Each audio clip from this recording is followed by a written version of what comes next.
Le rapport du carnage du 30 août 2023. Depuis ce 30, nous avons commencé à travailler sur ces rapports que vous voyez ici.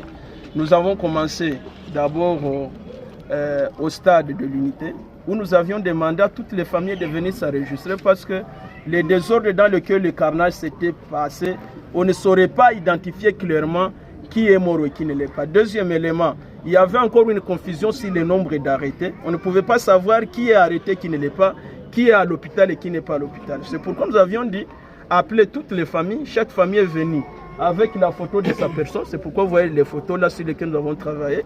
Et chaque famille a déposé la photo et l'identité de la personne morte.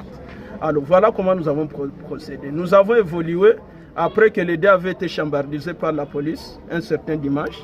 Nous sommes venus continuer les dés ici devant l'église Messiata Wezoaneno. Et c'est là le temple Messiata Wezoaneno devant la radio qui avait été vandalisée ces jours-là. Donc succinctement, nous avons montré que notre rapport, nous avons eu au point de vue mort, nous avons eu 103 morts. Au point de vue nombre de blessés, il y a eu 68 blessés. Par rapport aux dégâts matériels, il y a eu beaucoup de dégâts matériels. Parce que les rapports, quand vous allez les lire, vous êtes des spécialistes des médias, vous comprendrez qu'il y a des... On n'a pas su faire la sommation de tout ce qu'il y a comme perte en argent. Parce que il y a ce qui concerne la radio, il y a ce qui concerne le temple Messiata Wezoaneno, il y a ce qui concerne même les biens des passants, il y a ce qui concerne même les habits que ces Bazaliens nous portaient dans le temple.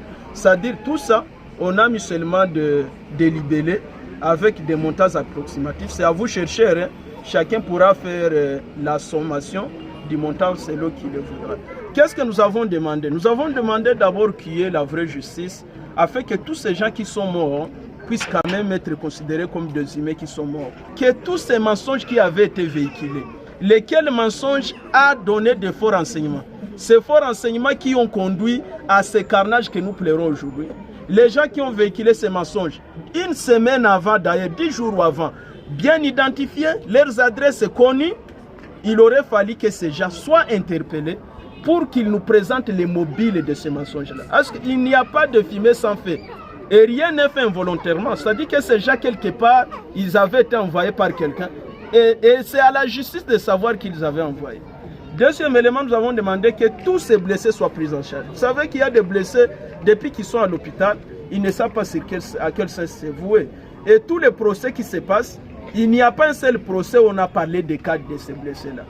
Troisième élément, nous sommes en train d'insister qu'il y ait un accompagnement psychosocial.